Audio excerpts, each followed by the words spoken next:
10 rason bakit mahirap ka. Number 1. Walang ginagawa. Mahilig ka lang kumain, matulog, tumunganga, tumambay, magbisyo, at makipagdaldalan buong araw. Number 2. Isip trabahador. Sanay kang gawin ang gusto ng ibang tao para sa kapalit na pera at hindi nag-iisip ng higit pa.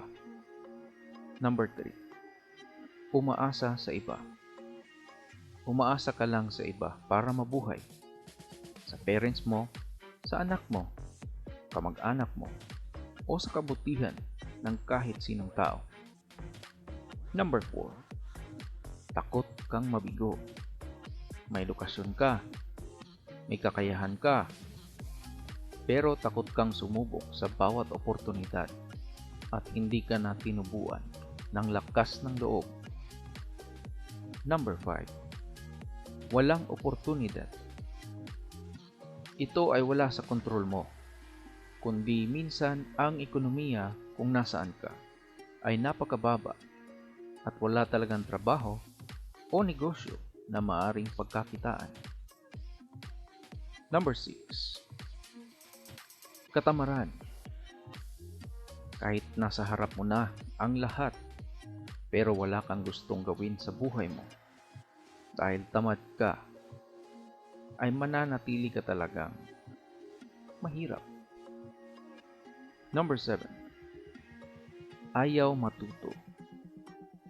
Matigas ang ulo mo at hindi ka maturuan o masyado kang magaling at bilib sa sarili. Wala ka nang kailangang matutunan pa. Kaya ang mangyayari, magiging mahirap ka. Kulang sa edukasyon. Lack of education. Kahit anong deny natin, iba pa rin ang may tinapos kaysa wala. Mas maraming oportunidad kapag maraming kakayahan. Number 9. Mapagmataas. Iniisip mong hindi ka bagay magsimula sa ibaba at diretso ka na dapat sa itaas. Magulo kang kasama at simula ng mga maraming hindi pagkakaunawaan.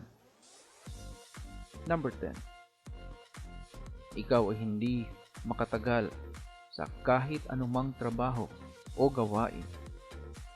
Umain ka lang ng konti, resign na agad. Ikaw kaibigan, agree ka ba o hindi? Type mo naman sa comment section para matuto din ng iba. Kaibigan, nagustuhan mo ba ang content na to? Pakihit naman ang like at subscribe button para updated ka sa ating susunod na content. Thank you for watching and see you on the next video.